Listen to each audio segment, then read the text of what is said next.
I'd like to do one more trick if that's okay, and I want to use a brand new deck of cards. And we'll consider this the last trick of the evening. So I'd like to thank you all for helping me out. And I don't know when's the last time you opened up a brand new deck of cards, but brand new decks always come with some junk cards and the jokers and such. So we'll get rid of those, and I also have to give the cards a couple shuffles, because brand new decks always run with the ace through king, and all the suits are organized. And I want to give the cards a couple shuffles to break that up. And John, you know that after you shuffle the cards, what are you supposed to do? Cut. You always cut the cards, because that keeps things honest. So John, can you cut about half the cards over, just like it's done in a game? Good, and complete the cut? Excellent. And that should be enough to break up that new deck sequence. That's what we call it. Now, John, are you familiar with the ranks of hands at all? Yes. As a matter of fact, they're all written right here. Like 2 pair, 3 of a kind, right? I'd like to show you something I do to make sure every time I sit down to play poker, I end up a winner. I certainly don't deal myself 4 aces every hand. That'll be too sensational. I don't want it to be obvious that I'm cheating.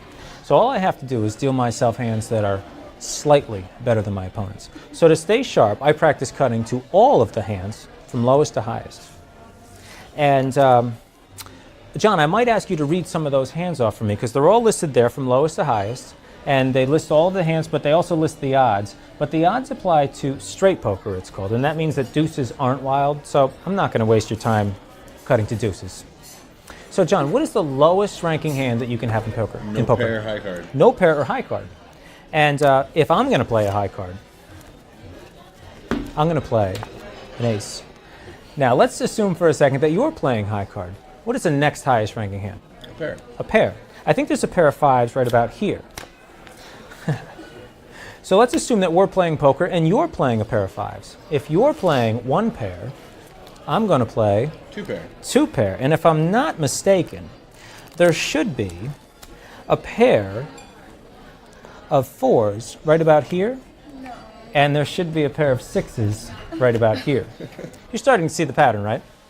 Now, the next highest ranking hand is 3 of a kind. But John, what are the odds of getting 3 of a kind? 3 of a kind is 1 in 50. 1 in 50. I mean, honestly, who has time for odds like 1 in 50? Now, the secret to this is knowing where all this stuff is before I cut to it. And do you remember when I spread the cards across the table to make sure that the deck was mixed? Do you know what I was really doing? I was finding hands like 3 of a kind and 2 pair and a pair.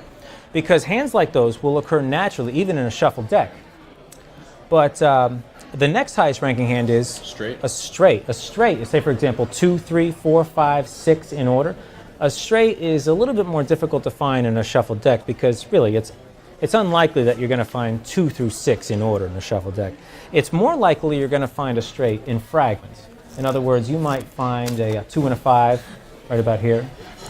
You might find a 3 and a 6 right about here, which means now I have to cut exactly 28 cards from the top of the deck to find that 4. So you can see a straight is it's a lot more difficult to find. Now, getting that straight to the top of the deck is really only half the work. If I want that straight in my hand, I have to stack the deck. And that means that I'm going to cut that straight into the deck, but I'm still keeping track of it. I'm going to give the cards a couple shuffles, and I'm going to stack the deck for a 3-handed game of draw poker. That way, when I deal, I should receive the straight. And, you know, the player at the first position didn't get much of anything of any value. I think he got a pair of 8s and a jack high, if I'm not mistaken. The player at the second position didn't get much of anything. I don't even think he got a pair. But you can see that I ended up getting this. That's the straight. You know, if you're 1 card off with this, you can end up giving your opponent a really strong hand. I can't believe I gave him the straight. John, what is the next highest ranking hand that beats a straight? Flush. A flush. And that's the one where all the cards are the same suit, right? I even gave myself the ace-high flush, just in case anyone else was playing a flush. And do you know what the odds are of getting a flush? 1 in 500. 1 in 500, you're right. And you know, some people make those odds more favorable by playing deuces wild, but really, I'm not going to waste your time cutting to deuce. I mean, really, playing deuces wild is for amateurs. Now, on that last hand, I dealt my opponent a strong hand on purpose. Why would I deal my opponent a strong hand? I did that on purpose because as long as I deal myself a hand that's slightly stronger, not only guarantees that I'm going to win the hand, it guarantees I'm going to win the most money. So for this next hand, that's exactly what I did. I just stacked the deck so that the player at the first position will receive the next highest ranking hand, which is after Full house? a full house. Good, yes, exactly. Now, the first thing this player is going to do when he sees his kings full of queens, he's going to reach for his wallet. But so will this player because he's playing the next highest ranking hand, 4 of a kind, 4 sevens with an ace high kicker. This player will certainly have all his money on the table because he's playing a straight flush 8 through queen of hearts. But don't worry, I'll have all my money on the table too because I saved the best for last. A royal flush in spades.